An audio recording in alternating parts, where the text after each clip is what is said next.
শুভেচ্ছা। মাননীয় স্বরাষ্ট্রমন্ত্রী সুস্থ আছেন তো, নাকি আওয়ামী লীগ সত্যিই নেই? মন্ত্রীর কথাই সঠিক। সাংবাদিকদের উদ্দেশ্যে স্বরাষ্ট্রমন্ত্রী বললেন, বাংলাদেশে আওয়ামী লীগ নামে কোনো সংগঠন নেই। আওয়ামী লীগ আছে কি নেই এটা দৃশ্যমান, কিন্তু অনেকেই স্বরাষ্ট্রমন্ত্রীর মানসিক স্বাস্থ্য নিয়ে প্রশ্ন তুলছেন। এখানে এই সালাউদ্দিনকে নিয়ে সেই আলোচনা করতে হবে। চোখ বন্ধ করলেই কি সূর্য গায়েব হয়ে যায়? সালাউদ্দিন সাহেবের আওয়ামী লীগ নেই দাবি সত্যি? সালাউদ্দিন সাহেবের আওয়ামী লীগ নেই দাবি শুনে দেশের মানুষ আজ হাসছে। কেন ওনার এই দাবি পুরোপুরি ভিত্তিহীন? চলুন মিলিয়ে দেখি। শেখ হাসিনা অনেক ষড়যন্ত্র ও মিথ্যার গল্পের শিকার হয়েছিলেন, আর এমনই এক মিথ্যা গল্প হচ্ছে গুম সালাউদ্দিন।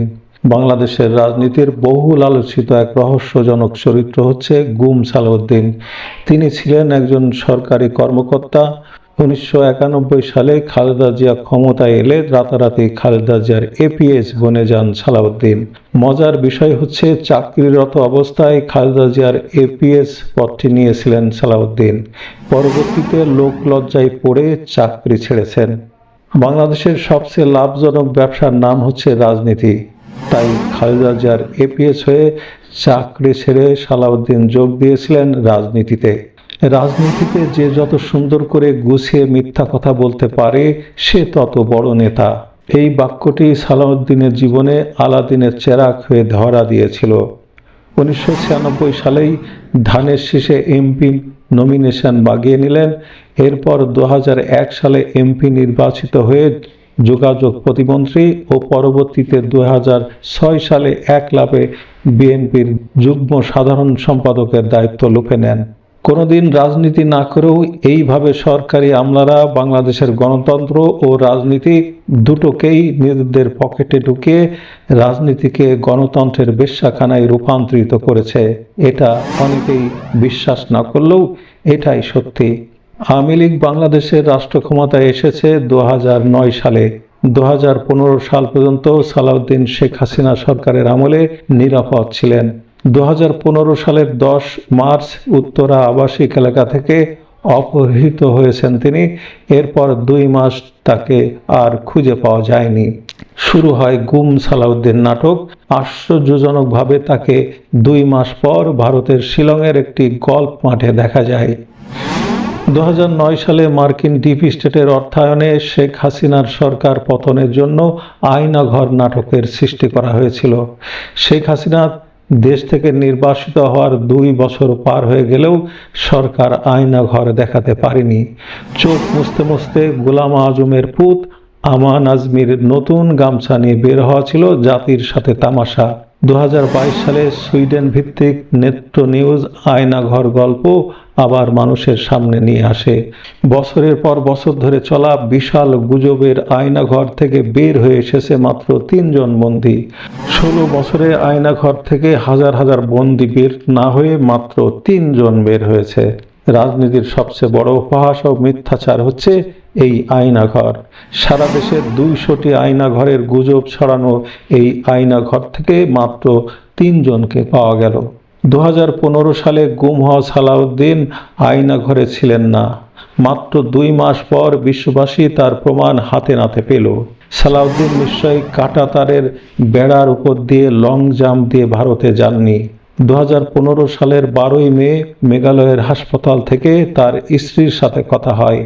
এই বিষয়ে বলতে গিয়ে শিলং শহরের পুলিশ সুপারিনটেনডেন্ট বলেন, একজন ব্যক্তি উদ্ভ্রান্তের মতো ঘুরছেন। এই খবর পেয়ে তাকে থানায় এনে পরে মানসিক হাসপাতালে ভর্তি করে দেওয়া হয়। ভারতীয় পুলিশের পক্ষ থেকে এটাও পরিষ্কার করা হয় যে তার শরীরের কোনো চোট ও আঘাতের চিহ্ন ছিল না। সালাউদ্দিন আহমেদের স্ত্রী হাসিনা আহমেদ সংবাদ সম্মেলন করে তিনিও জাতিকে এইসব সত্য জানিয়েছেন। প্রশ্ন হচ্ছে, তাহলে তাকে টর্চার বা গুম কোথায় করা হলো? তাকে 61 দিন হাত পা বেঁধে আয়নাঘরে টর্চার করার পর সব আঘাতের চিহ্ন গায়েব হয়ে গেল। সালাউদ্দিন ভারতে প্রবেশ করেছিলেন সম্পূর্ণ অবৈধভাবে। এজন্য 2018 সালের 26 অক্টোবর বেকসুর খালাস পাওয়ার পরও তিনি বাংলাদেশ আসতে পারেননি। এটা শুধু সালাউদ্দিন আহমেদের বেলায় নয়, বরং ভারতে অবৈধ অনুপ্রবেশকারী প্রতিটি নাগরিকের জন্য এই আইন প্রযোজ্য। এই অপরাধের জন্য সালাউদ্দিন মাত্র 14 দিন ভারতের জেলে ছিলেন। বাকি 9 বছর আরাম-আয়েশে ভারতে অতিবাহিত করে দেশ জুড়ে আয়নাঘর ও গুম নাটকে হাওয়া দিয়ে 2024 সালের 5 আগস্ট এক লাফে সুস্থ হয়ে এখন বাংলাদেশের স্বরাষ্ট্রমন্ত্রীর দায়িত্ব পালন করছেন। এসব শুনে কি অবাক হচ্ছেন? রাজনৈতিক প্রতিপক্ষকে ফাঁসানোর জন্য বাংলাদেশে গত 1 যুগ এইসব ভণ্ডামি নাটক নতুন কিছু নয়। 2021 সালে একই গুম নাটক সাজান জনপ্রিয় বক্তা আবু তাহা আদনান।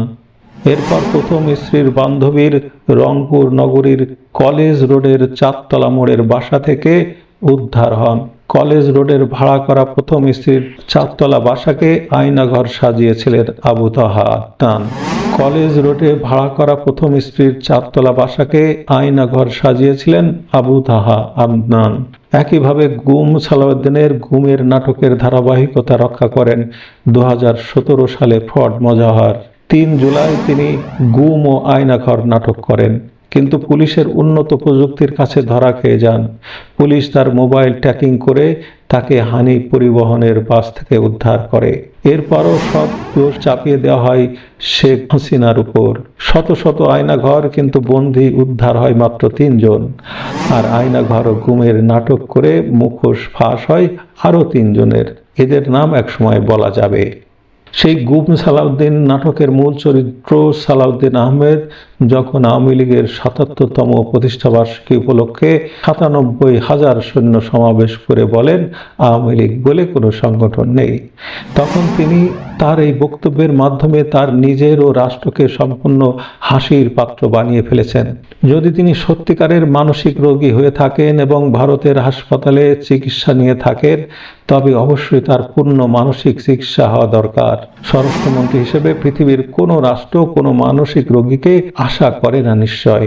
ওনার চেহারা দেখে কি মনে হয় উনি এখনো মানসিক সুস্থ আছেন? ওনার সুস্থতা ও আয়নাঘর নাটকের সমাপ্তি হোক। ভণ্ডামির একটা সীমা থাকা উচিত। রাজনৈতিক ভণ্ডদের ভিড়ে আজ দেশের 17 কোটি মানুষ ভীষণ অসহায়। তাই মানসিকভাবে সুস্থ না হলে প্রতিটি মানুষের উচিত পাবনা মানসিক হাসপাতাল থেকে সুচিকিৎসা নিয়ে সুস্থ হয়ে নিজের পরিবারের কাছে ফিরে আসা। এদের রাষ্ট্রীয় গুরুত্বপূর্ণ দায়িত্ব দিয়ে রাষ্ট্রকে আর লজ্জা দিবেন না। ধন্যবাদ।